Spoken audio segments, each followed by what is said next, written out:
Hello, hello, magandang ano na po. Yan, alas 6 na po ng hapon, paggabi na rin. Dito po kami sa North Market ng Alabang. Ganda na pala dito. Sa 3 taon na nawala pa ako dito pala ay ganyan na kaganda ang Alabang. Ayan pong nangyari ngayon, napakaganda na. Napakarami pong kainan. Barbecue, nagpapabarbecue. Iyaw po ako ng liyempo ngayon. Mura lang. Mura lang, kaya wala nang lutuan dito. Pumunta ka lang dito, walking distance lang po yung sa amin. Doon lang kami. Ang ganda na ng Alabang palengke. Ito yung palengke ng Alabang. Dati squatter itong palengke na to, squatter na palengke. Pero ngayon napakaganda na. Ayan o, napakaganda.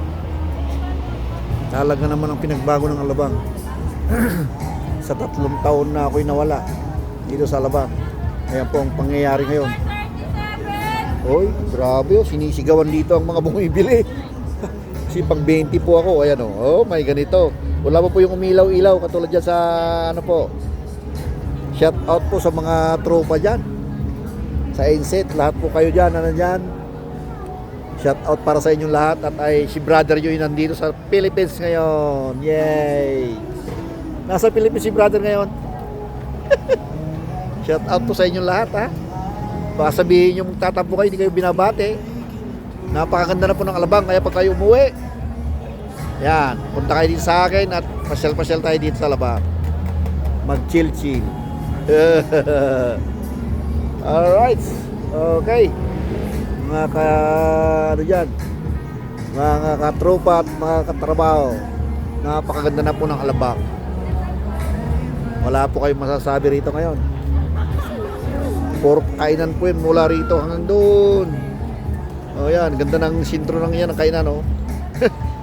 Alagang street food talaga, napakaganda.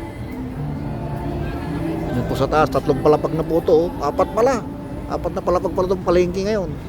Nandiyan na sa loob lahat. Ang isdaan sa baba, may damitan kumpleto. Ang ganda. Kaya ganyan po ang pangyayari ngayon. Okay, see you next video naman po mga kalods at saka mga katropa.